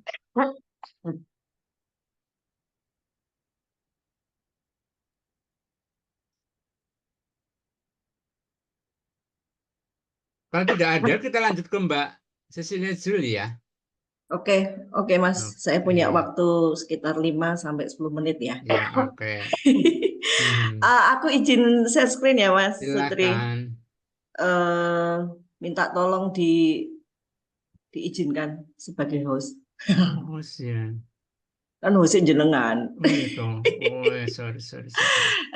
Atau minta tolong di share screen kan bisa nggak, Mas? Oke. Ya sambil menunggu mungkin saya kenalan dulu ya. Di sini selamat malam Bapak Ibu semua. Banyak yang sudah kenal sih sebenarnya teman-teman, para senior saya. Yang belum kenal saya perkenalkan diri, nama saya Cacilia. Kalau harian sih sebenarnya biasa disapa Yuli ya, cuma karena nama bekennya yang ngartis gitu, Cacilia Joel gitu. Itu nama Facebook, IG dan kawan-kawannya itulah. Kalau menulis beberapa antologi dengan teman-teman juga pakai Cacilia Joel. Saya ibu dari 3 anak, saat ini di mana? Gamping, tinggal di Gamping, tepatnya di perumahan Villa Green Madani, Cidengan, Bali Catur. Monggo yang dekat bisa mampir. Saya ada sebuah sekolah dan daycare yang saya kelola bersama dengan partner saya. Lalu kemudian sejak 2006 saya sebagai terapis anak berkebutuhan khusus begitu. Baik Bapak Ibu, ini sudah munculkah untuk screen-nya? Sudah Pak, sudah. Oke, muncul ya, sudah ya. Sip. Saya mencoba untuk sharing tentang beberapa hal yang terkait dengan apa yang akan kita tuliskan. Ini kan berhubungan dengan anak-anak ya, terutama walaupun mungkin anak-anak ini ada yang sudah beranjak remaja atau dewasa sih, tapi kita akan menuliskan perjalanannya begitu. Tetapi baik mungkin kita melihat dari sisi bagaimana kita memandang atau sudut pandang kita terhadap anak berkebutuhan khusus itu sebagai sebuah keberagaman dan patut untuk kita rayakan begitu ya, perbedaan itu. Artinya kalau tadi Mas Kunto menyampaikan bagaimana teknis menulisnya, di sini saya lebih ingin mengajak Bapak Ibu untuk melihat secara wajar begitu. Artinya memandang anak-anak berkebutuhan khusus ya sama seperti yang lain begitu. Jadi kalau Mas Sutri tadi bilang kagok, apa sih Mas tadi? Gagap. Yang kalau gagap gitu ya. Gagap. Nah, ini mungkin dengan pemahaman terhadap cara pandang ini kita bisa lebih apa ya, biasa aja gitu. Maksudnya nggak ada sesuatu yang dilebih-lebihkan atau dikurang-kurangkan begitu ketika kita berinteraksi dengan anak-anak yang berbeda. Nah, mungkin sedikit saya apa namanya memunculkan di layar ini tentang siapa sih anak berkebutuhan khusus itu begitu ya, supaya persepsi kita bisa sedikit sama begitu ya, karena persepsi ini akan mempengaruhi bagaimana tutur bahasa kita nanti di dalam kita menuliskan anak-anak ini gitu ya. Yang pertama itu anak memiliki penyimpangan berarti dari anak pada umumnya. Artinya kan saya tidak menyebutnya normal ya, tetapi pada umumnya. Artinya kalau orang melihat kok ini berbeda, tidak seperti pada umumnya, kemungkinan ada penyimpangan seperti itu ya. Lalu kemudian yang kedua, penyimpangan tersebut membuat anak mengalami hambatan di dalam kesehariannya. Artinya kalau dia menyimpang dan tidak mengalami hambatan, sebenarnya tidak bisa disebut berkebutuhan khusus. Apalagi nanti di poin ketiga, karena hambatan tersebut anak itu membutuhkan pelayanan khusus. Nah, apakah anak itu butuh pelayanan khusus atau enggak? Kalau enggak ya sebenarnya kita juga tidak bisa menyebut itu sebagai anak berkebutuhan khusus. Contohnya Mbak Iren tadi ya, Mbak Iren butuh kursi 3, butuh ini, artinya Mbak Iren membutuhkan pelayanan khusus kan, gitu. Bahwa kalau tidak difasilitasi atau tidak diakomodir dengan alat tertentu atau alat bantu, maka mengalami kesulitan begitu. Lalu atau yang berhubungan dengan pemikiran-pemikiran berbeda itu juga apa? Kita butuh pelayanan khusus. Nah, untuk ABK sendiri belum Mas Sutri. Untuk ABK sendiri itu sebenarnya ada 2, tetap dan sementara.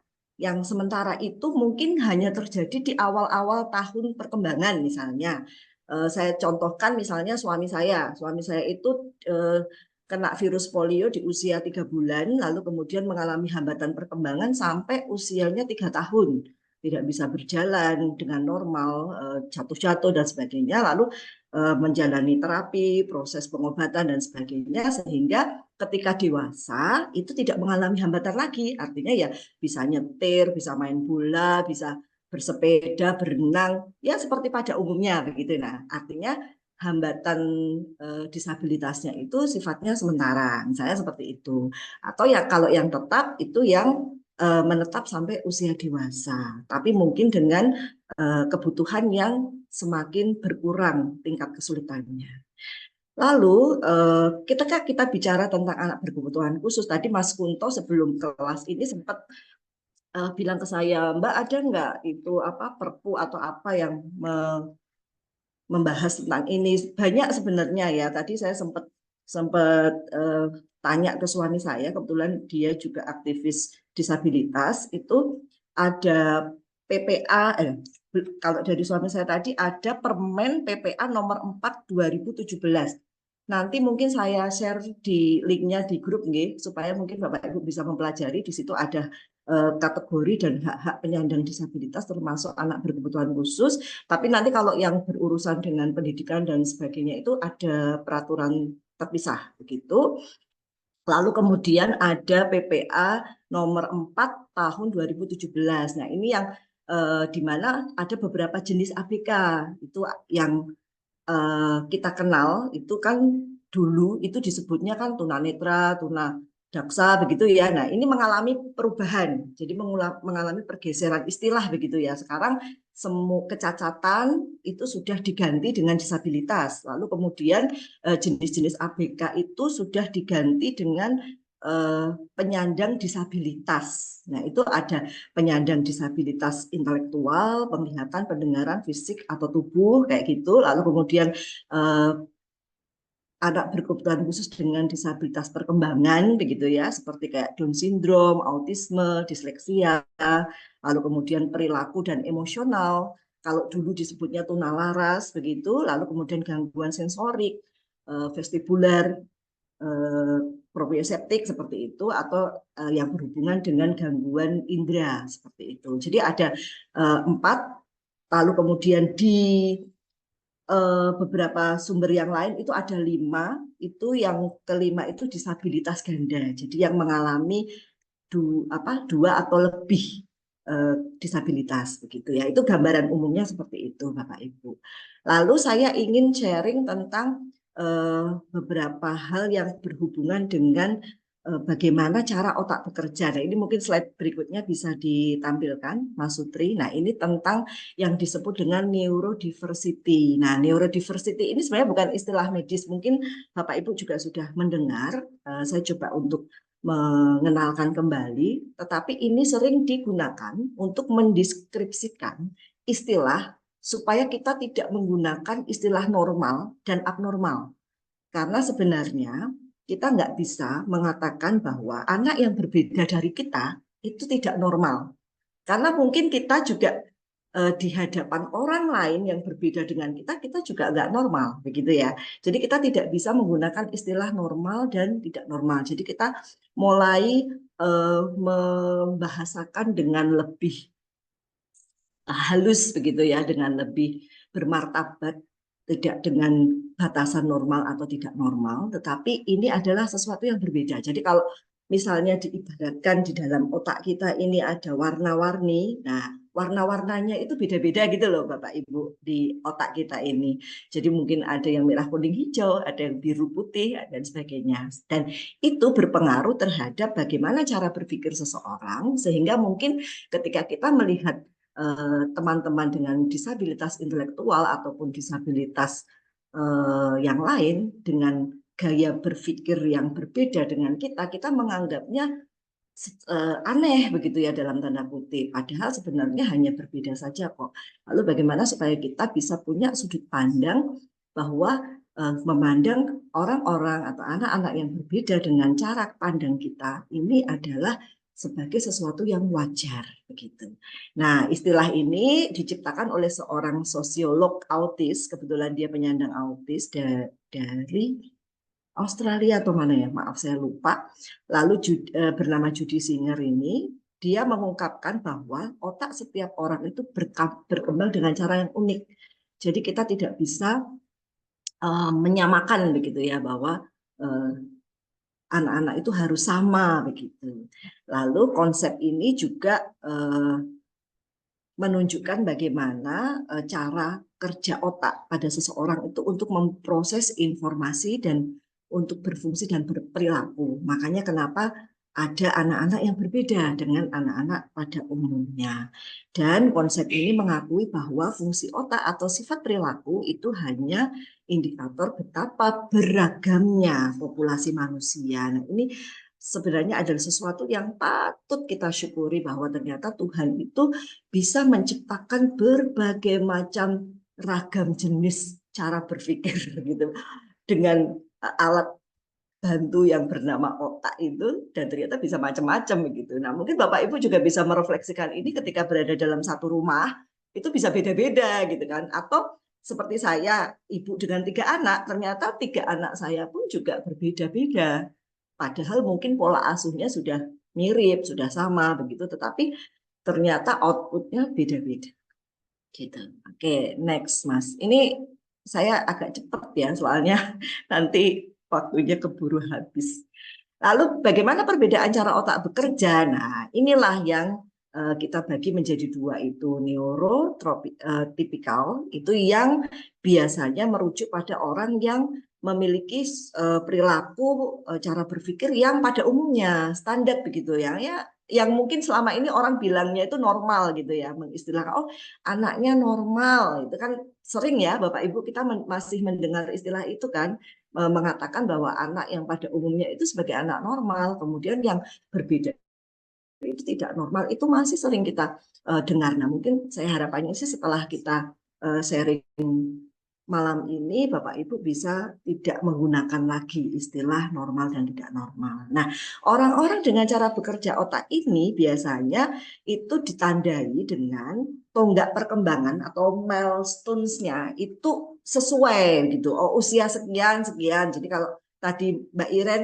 usia berapa bulan, 3 bulan belum bisa tengkurap. Nah, ini kalau misalnya dikategorikan dengan bahasa yang biasa digunakan itu tidak normal kan begitu ya. Padahal sebenarnya ini berbeda aja dengan kecepatannya dengan anak yang lain. Jadi kecepatannya berbeda. Kalau tadi Mas Sutri istilahnya sudah belum bisa berjalan atau tadi yang dikatakan Bu Admi tadi. Nah, itu mungkin kita bisa membahasakan dengan mulai bisa berjalan pada usia. Nah, misalnya kita kan lebih menghargai prosesnya begitu loh, bahwa sebenarnya bukan kesulitan atau bukan tidak bisa, tetapi dia mulai bisa, atau anak-anak dengan keterlambatan bicara mulai bisa mengucapkan satu kata pada usia, nah misalnya gitu. Nah, biasanya kalau kami guru-guru membuat laporan perkembangan itu mumetnya itu di situ, menyusun kalimat supaya bahasanya itu positif gitu. Itu gimana gitu loh. Jangan sampai orang tuanya merasa, oh anakku nggak bisa ya, oh ini kan masih dalam tahap belajar misalnya gitu. Jadi ini memang perlu belajar bahasa yang tepat begitu ya. Nah, lalu untuk yang bagian kedua itu yang tadi yang neurodivergen itu adalah yang memiliki cara, sebentar ini nggak bisa dikecilkan ya, memiliki cara kerja otak yang berbeda jika dibandingkan dengan mereka yang dianggap standar atau tipikal yang tadi ya. Yang tadi kan tipikal. Nah, yang berbeda ini yang divergen. Nah, biasanya cara berpikirnya itu unik, anak-anak kreatif, jenius dan sebagainya yang kadang-kadang itu masih dapat cap nakal gitu. Nakal anaknya, susah diatur, ngeyelan. Nah, siapa nih Bapak Ibu yang masih kasih cap-cap begitu sama anak-anaknya? Anaknya kok ngeyelan dikasih tahu susah. Nah, ini sebenarnya mereka hanya berbeda aja, cara berpikirnya unik gitu loh Bapak Ibu. Lalu ada banyak mekanisme berbeda yang terjadi pada otak orang-orang dengan tipe neurodivergen ini, itu mulai dari yang ringan, yang mungkin secara tidak sadar orang tahu itu berbeda, mungkin kayak saya gitu ya, agak nyeleneh gitu. Lalu kemudian ada juga yang secara ekstrim begitu terlihat, misalnya pada anak-anak dengan spektrum autis atau ADHD begitu, yang dimana mereka sangat menyukai keteraturan, barang berpindah aja mereka bisa cemas dan sebagainya. Nah, itu berbeda dengan apa yang dialami oleh kebanyakan orang, misalnya seperti itu. Nah, dengan pemahaman ini, saya berharap kita semua itu bisa memiliki sudut pandang yang positif terhadap anak-anak. Kita pandang bahwa ya ini hanya berbeda kok. Seperti layaknya ketika kita memilih makanan, seleranya beda gitu. Ada yang suka manis, ada yang suka asin dan sebagainya. Itu hanya soal selera misalnya begitu. Nah, ini adalah soal cara berpikir yang berbeda. Mungkin bagi sebagian anak teratur itu sesuatu yang sulit untuk diikuti, tapi ada sebagian anak yang justru nggak bisa kalau nggak teratur. Segala sesuatunya harus tertata, harus rapi, harus urut, misalnya seperti itu. Nah, sebagai contoh juga mungkin pada anak-anak disleksia itu mereka mungkin mengalami kesulitan dalam membaca dan menulis karena ada membaca huruf itu secara utuh, misalnya melihatnya seperti bergelombang atau bergoyang begitu. Tetapi ketika dihadapkan pada analisa grafis yang 3 dimensi, itu dia bisa sangat detail menggambarkan itu. Nah, itu kan berbeda. Atau mungkin ada orang-orang yang pada usia 40 tahun misalnya dia baru mulai belajar menari atau menggambar begitu, dan dengan cepat dia belajar. Tetapi ada orang yang sudah berpuluh-puluh tahun menekuni menari atau menggambar itu nggak bisa-bisa gitu. Nah ini mungkin dia memang sebenarnya ada bawaan bakat, tapi tidak ditemukan di usia sebelumnya ketika masa kanak-kanak tidak terfasilitasi misalnya. Nah ini sebenarnya adalah kondisi-kondisi neurodivergen yang tidak disadari. Nah ketika kita sejak anak-anak masih usia dini kita bisa mengakui atau menerima kondisi yang berbeda ini, maka akan dengan mudah kita akan memberikan bantuan untuk anak-anak ini berkembang sesuai dengan potensi yang sudah diterima sejak dia lahir, begitu. Berikutnya, Mas Sutri. Nah, lalu bagaimana etika menulis kisah anak? Ini kisah anak ini saya memang tidak menggarisbawahi pada anak berkebutuhan khusus ya. Siapapun anak yang akan kita tulis itu adalah anak-anak yang perlu kita hormati hak-haknya. Silakan, Mas Sutri. Nah, yang pertama kita perlu memperhatikan dampak negatif dan positif ketika kita mengangkat topik tentang anak. Yang pertama tidak boleh ada satu anak pun yang didiskriminasi atau mengalami diskriminasi. Jadi makanya kita perlu sangat berhati-hati menggunakan istilah-istilah, bahkan termasuk diagnosa terhadap kondisi anak itu kalau tidak disertakan dari medis atau psikolog yang punya kewenangan untuk mendiagnosa, maka sebaiknya kita tidak mendiagnosa, artinya tidak memberikan self-diagnose gitu ya. Oh anak ini autis, ADHD. Nah itu apakah sudah melewati sebuah proses assessment yang memang mendiagnosa kondisi anak tersebut. Jadi kita perlu sangat berhati-hati menggunakan istilah-istilah tersebut begitu. Lalu kemudian yang kedua, penulis atau narasumber bertanggung jawab untuk melakukan yang terbaik dan memastikan anak-anak terlindungi. Nah, siapakah penulis ini? Apakah orang tuanya ataukah tetangganya atau saudaranya atau bahkan orang lain yang tidak dikenal, lalu kemudian mewawancarai narasumber. Nah, ini juga perlu memastikan bahwa mereka mendapatkan izin dari yang bersangkutan. Jadi kalau misalnya Mbak Iren kan udah remaja nih, udah bisa dimintain pendapat Mbak Iren nanti kisahnya boleh nggak dipublikasikan dalam bentuk buku misalnya, dan sebelum terbit diizinkan untuk membaca dulu supaya dia bisa tahu atau dibacakan supaya tahu apa yang dituliskan tentang kisahnya misalnya seperti itu. Tetapi kalau yang anak-anak masih balita atau yang anak-anak belum bisa berkomunikasi atau memberikan pendapatnya, orang tua anak tersebutlah yang punya tanggung jawab untuk memastikan bahwa anak-anak ini tetap terlindungi begitu. Lalu yang ketiga, anak-anak mempunyai hak untuk dilindungi dari informasi yang berbahaya dan mengeksploitasi. Artinya jangan sampai misalnya identitasnya disalahgunakan atau sekarang ini kan banyak sekali ya model-model yang copy paste lalu kemudian screenshot atau apa gitu, lalu kemudian hanya sepotong dipakai misalnya seperti itu. Nah ini bagaimana kita supaya bisa memastikan bahwa ini tidak mengganggu hak-hak mereka. Lalu kemudian penulis mempunyai tanggung jawab juga untuk memastikan bahwa anak-anak memiliki akses untuk mendapatkan dukungan. Nah dukungan ini tadi yang seperti disampaikan Mas Kunto, jangan sampai tulisan kita itu tidak merendahkan atau justru memunculkan belas kasihan. Nah, ini adalah anak-anak yang sebenarnya tidak perlu dikasihani ya Bapak Ibu, tetapi didukung, disupport, diapresiasi. Nah, ini bagaimana ketika kita di dalam menulis itu di akhir tulisan itu bisa diberikan paragraf yang dapat memberikan dukungan atau apresiasi terhadap pencapaian. Itu. Lalu yang berikutnya adalah tentang prinsip-prinsip etika penulisan yang melibatkan anak berkebutuhan khusus. Ini yang secara spesifik untuk anak berkebutuhan khusus. Yang pertama itu adalah bagaimana kita memakai prinsip respect, yaitu menjunjung tinggi penghormatan terhadap anak dan menghargai anak sebagai pribadi yang unik dan memiliki potensi yang luar biasa sejak dilahirkan, serta menghargai cara pandang dan pendapat anak dengan penerimaan yang tulus. Nah, Artinya kita betul-betul punya tujuan, tulisan ini memang untuk memberikan apresiasi atau penghargaan terhadap anak.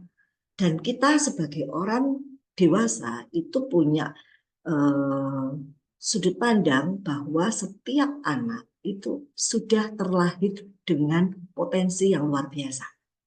Apapun kondisinya, seperti apapun kondisinya, itu kita harus percaya dan yakin bahwa ada potensi yang luar biasa. Mereka hanya butuh untuk kita fasilitasi, untuk kita bantu menemukan potensinya melalui metode-metode dan pendekatan yang tepat. Nah, ini tentu saja kita nanti perlu bekerja sama dengan banyak pihak ya. Tadi seperti Bu Iren, ada terapi okupasi, ada fisioterapi, ada wicara. Nah, itu adalah salah satu bentuk untuk mendukung atau memfasilitasi bagaimana potensi yang sudah dibawa ini bisa tergali begitu.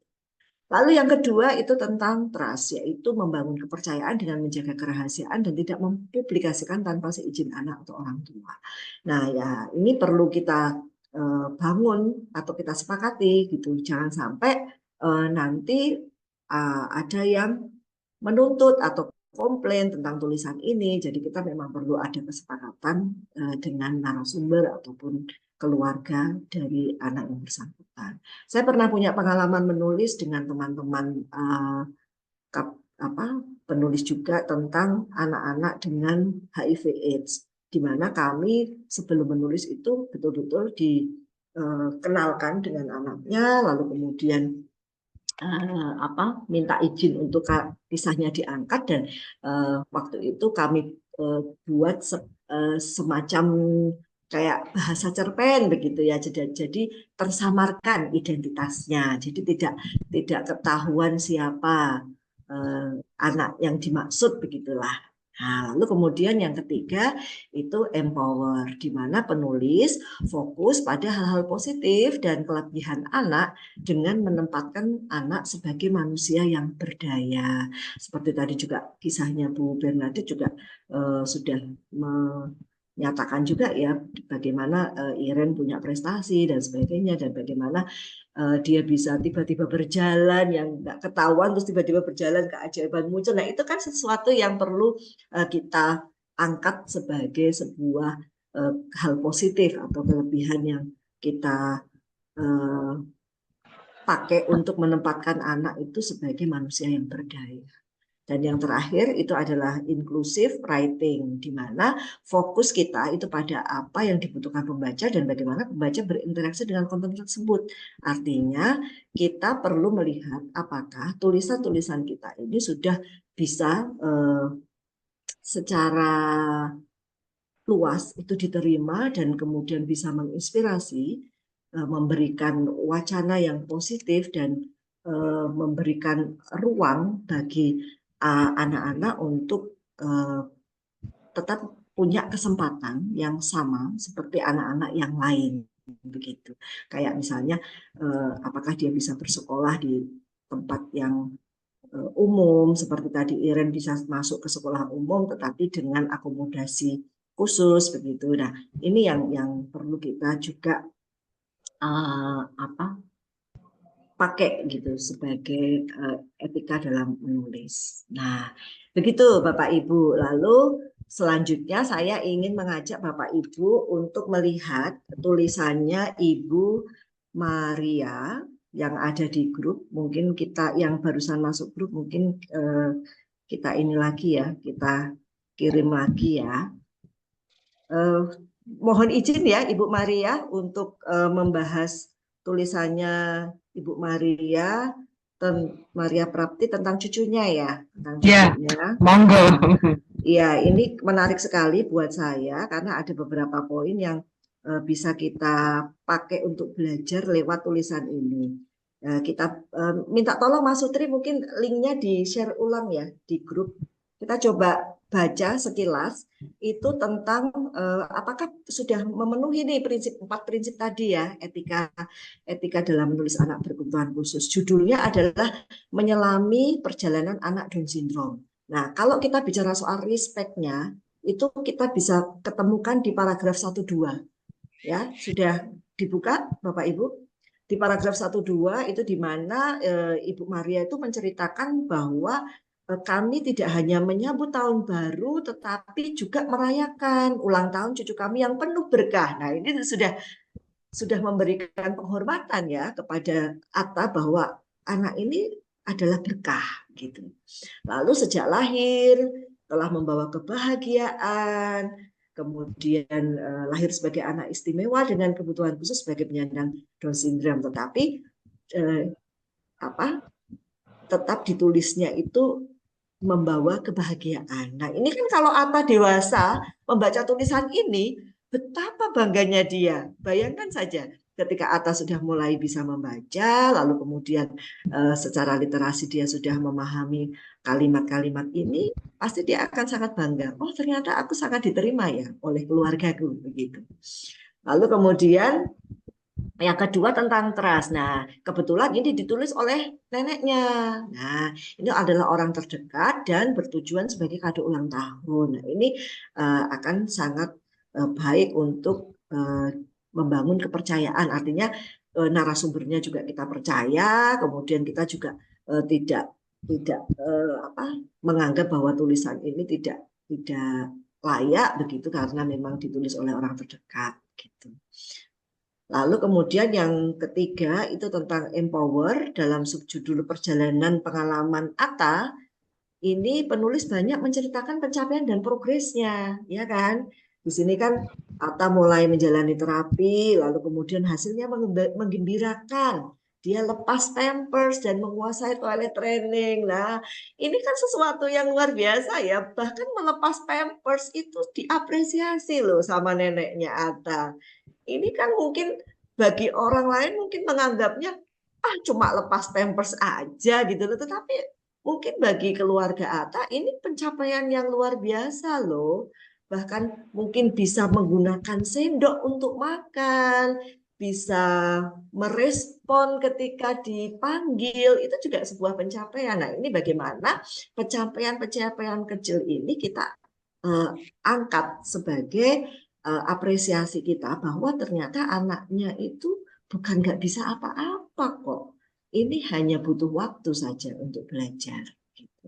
Dan ketika ini sudah mencapai, lalu kemudian di sini ya, untuk mengembangkan motorik sensori, rajin melakukan kegiatan di luar ruangan, menggenggam, melempar, bersepeda, berjemur ya.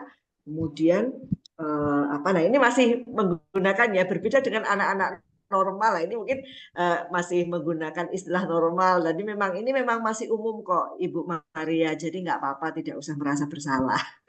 Artinya nanti mungkin ke depan kita perlu dengan kesadaran bisa meminimalisir istilah-istilah yang memberikan gap antara normal dan tidak normal seperti itu. Lalu kemudian pada subkontrol keseimbangan dan intervensi fisik, penulis membagikan pengetahuan dan pengalaman treatment yang diberikan pada Atta untuk memfasilitasi. Nah, ini kan ada macam-macam nih. Ada sensori vestibular, somatosensori. Nah, ini kan mungkin tidak banyak orang tahu ya tentang treatment-treatment ini, dan Bu Maria mencoba untuk merangkumkan kepada pembaca bahwa ada loh kegiatan-kegiatan yang bisa dilakukan untuk mengoptimalkan kebutuhan Atta ini di dalam membangun kemampuan sensori motornya. Nah, seperti itu. Nah, di dalam penutupnya ini yang mungkin belum jelas di mana harapannya. Jadi mungkin bisa ditambahkan apa sih yang menjadi harapan atau motivasi atau dukungan yang bisa diberikan atau penguatan kepada keluarga maupun kepada orang tua yang memiliki kebutuhan yang serupa gitu. Jadi mungkin bisa dikembangkan begitu. Nah, mungkin seperti itu sekilas dari saya. Semoga bisa memberikan sedikit wacana atau membantu di dalam Bapak Ibu menuliskan tentang anak-anak begitu. Terima kasih. Wah, kelewatan 15 menit, mohon Maaf, tapi terima kasih semua bertahan, tidak ada yang left. Terima kasih luar biasa Mbak Cecilia Zul. Banyak pengetahuan yang bagi saya juga baru. Ternyata, oh ya gini-gini, oh harus gini. Tadi Pak Tengsu masuk. Terima kasih Pak Tengsu. Ini Pak Tengsu adalah penggagas perintis komunitas penulis Katolik Geograsias tinggal di Malang. Ini barusan tahlilan kepungan gitu ya Pak Tengsu, lalu baru bisa bergabung. Terima kasih. Teman-teman, kita sudah jam 21.15. Satu pertanyaan dulu, satu penanya barangkali. Satu penanya untuk Mbak Cecilia Zul atau juga untuk Mas Kunto. Satu saja. Ada Bu Siska itu, ada Bu Siska Anastasia. Siska Anastasia, silakan Ibu. Audionya silakan Di unmute dulu Bu Siska. Ya, silakan. Selamat malam, Pak. Selamat Malam, Bu Siska. malam. Terima kasih semuanya. Dan saya merasa sangat bersyukur saya masuk dalam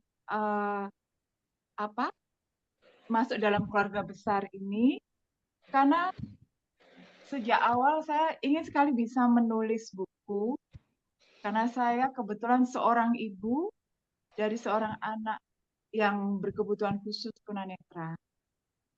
Dan tadi yang disampaikan oleh Bu Cecil adalah hal yang sangat menarik, dan saya bersyukur karena ada banyak orang baik di luar kami, yang para orang tua ini yang kadang-kadang merasa bahwa kami seringkali terlalu sensitif, dan kami selalu punya harapan atau ekspektasi yang terlalu tinggi bagaimana orang memperlakukan anak kami, tetapi ternyata ada banyak sekali pemikiran-pemikiran yang sungguh mensupport dan merangkul kebutuhan keluarga, khususnya anak-anak kami. Dan satu yang sangat saya terima kasih sekali Bu Cecil bahwa tadi Ibu menyampaikan kita memiliki satu target penulisan bahwa anak-anak ini adalah manusia yang berdaya. Kita memberikan apresiasi supaya semua yang membaca melihat bahwa titik target yang ingin kita capai adalah bagaimana kita memberikan pencapaian mengapresiasi pencapaian anak-anak. Maaf, saya terlalu bersemangat. Jadi begini, untuk soal interview, kebetulan saya juga seorang guru untuk anak-anak berkebutuhan khusus. Salah satu trik kami ketika kami ingin melakukan assessment kepada anak, supaya anak yang diwawancarai merasa nyaman, kami selalu berusaha untuk membuat bonding agar anak tidak merasa tertekan. Salah satunya dengan bertanya dulu kepada orang tua, apakah ada yang disukai anak, atau apakah ada hal-hal yang tidak disukai anak dan membuat dia merasa tidak nyaman. Ketika kita sudah tahu itu, maka kita akan bisa menciptakan satu atmosfer komunikasi yang lebih enak dan rileks, sehingga anak juga terbuka, anak tidak tertekan. Dan poin yang kedua, dan poin yang kedua, anak bisa menjadi subjek dan bukan objek, sehingga kita bisa melihat anak itu secara utuh dan bukan sebagai satu target, tapi merupakan seorang pelaku utama. Satu sharing dari anak saya yang mungkin nanti bisa membuat kita semua merasa tidak perlu kita sering bingung ya bagaimana harus bersikap ketika ada di dekat anak-anak berkebutuhan khusus.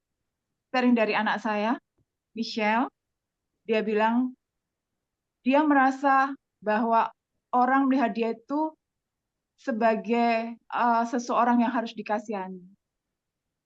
Meskipun kita tidak menyampaikan, dia bisa merasakan, dan itu membuat dia sedih. Tapi kita ketika bisa melihat dia sebagai satu sosok yang utuh, manusia yang berbeda, itu membuat dia merasa bahwa dia sama dengan yang lain. Salah satu contohnya ketika ada yang mengapresiasi dia karena dia meskipun tunanetra benar-benar buta, ada yang bilang, kamu bisa menari ya, padahal kamu kan buta. Itu sebenarnya sebuah apresiasi untuk dia, tapi yang dia tangkap, karena mungkin dia sangat sensitif ya, yang dia tangkap adalah, kenapa orang lihat aku hebat bisa narik karena aku buta ya Mama.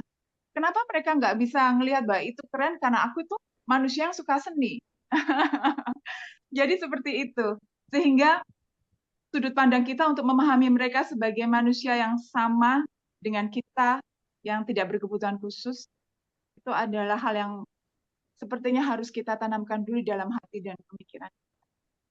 Terima kasih banyak. Terima kasih Bu Maaf, saya banyak Siska. bicara. Oke, luar biasa. Dan artinya bahwa kembali mengingatkan kita bahwa kita masih terus harus belajar ketika berjumpa dan bertemu dan berkomunikasi dengan teman-teman berkebutuhan khusus gitu ya Mbak Sisil ya. Karena tadi yang saya katakan awal, seringkali saya pribadi tergagap-gagap ketika bertemu dengan mereka. Mas Andi Noya kemarin itu cerita, dia perlu hati-hati ketika ngobrol dengan satu komunitas tunanetra gitu ya. Tapi justru teman-teman tunanetra mengatakan, Mas Andi nggak usah macam-macam, bilang saja saya buta, kayak gitu, udah selesai kayak gitu. Nah itu juga kadang-kadang, wah ini harus bagaimana. Tapi beberapa orang mungkin perlu hati-hati kayak gitu. Tapi ternyata mereka mengatakan, mungkin sudah selesai gitu ya, menganggap selesai permasalahannya. Mas Andi Noya bilang saja kami buta, sudah selesai gitu. Nggak perlu pakai menghaluskan segala macam gitu.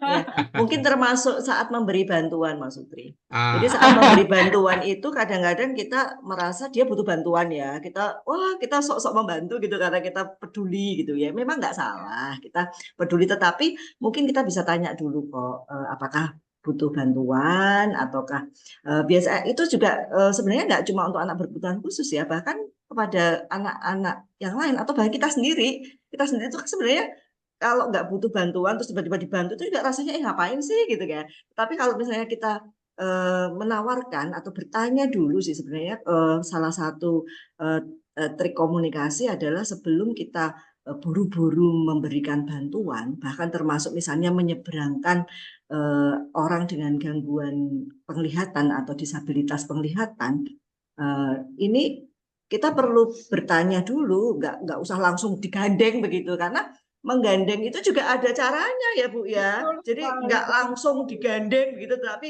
bagaimana Betul tangannya sekali. dia akan memegang tangannya kita itu kan Ya, ada cara khusus juga ya dan betul. itu juga perlu ditanyakan. Artinya apakah Anda mau misalnya apakah Anda mau menyeberang, apakah Anda butuh bantuan saya, bagaimana saya bisa membantu. Nah dia yang akan mengarahkan kita, tolong tanganmu ke sini misalnya gitu.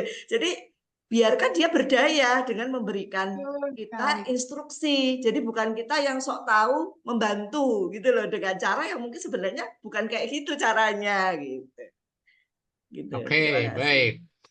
Baik, teman-teman semuanya, Bapak Ibu, kita sudah lewat 23 menit dari pukul 21 yang kita rencanakan. Lalu, seperti awal, saya meletakkan kembali konteksnya. Konteksnya adalah kita mencoba menuliskan pengalaman pergumulan iman, pergumulan hidup, keluarga-keluarga, atau mungkin juga mereka yang punya, atau menuliskan sendiri gitu, pengalaman sendiri, yang punya anak berkebutuhan khusus. Lalu itu disatukan lalu menjadi buku. Beberapa sudah menuliskan, beberapa sudah mengirimkan. Kami sedang membaca dan membuat catatan-catatan, tapi secara umum seperti yang tadi saya ungkapkan awal itu, ada kecenderungan untuk menuliskan semua hal. Karena godaan melihat bahwa semua ceritanya menarik kayak gitu ya. Tapi Mas Kunto tadi menyarankan, pilihlah satu sehingga kedalaman didapat gitu kurang lebih ya. Lalu bahkan mungkin sampai mencapai sisi-sisi psikis, mungkin juga sampai mendapatkan roh spiritnya. Nah, itu ketika mengambil satu angle kayak gitu. Nah, lalu selanjutnya bagaimana? Ini saya pikir kita akan masuk ke ini saja untuk kemudian atau ada catatan lain Mas Kunto barangkali atau Mbak Cecilia Jul atau Mbak Demetria juga atau yang lain. Kalau dari saya sih sebenarnya cukup Pak, hanya lebih ke pengen kasih semangat dan motivasi aja. Ayo Bapak Ibu kita tuliskan kisah-kisah yang menginspirasi dan memberdayakan. Oke, terima kasih. Nah, email nanti saya share ulang di grup.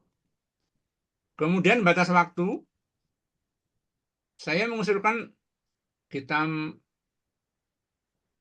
tunggu 1 bulan lagi gitu, batas waktu teman-teman untuk kemudian bisa menyelesaikan tulisan. Kalau misalnya tulisannya sudah masuk, kemudian berasa, wah kayaknya perlu tak koreksi, yo silakan saja. Nah, panjang cerita dan sebagainya itu seperti yang nanti ketentuannya saya share ulang di grup. Batas waktunya ini mungkin yang penting untuk saya tuliskan sekarang tanggal 6 Juni, lalu bagaimana kalau akhir Juni ini, tanggal 30 Juni gitu ya. Setuju, Mas Tri? Ya, Mas Setuju. Guntur. Setuju ya. Ya, baik. Baik teman-teman. 30 Juni ya, kita menunggu tulisan teman-teman Bapak Ibu semuanya dengan pengkayaan. Tentu habis ini Bapak Ibu dan teman-teman sebelum tidur lalu memikir-mikir ulang, wah apa yang kira-kira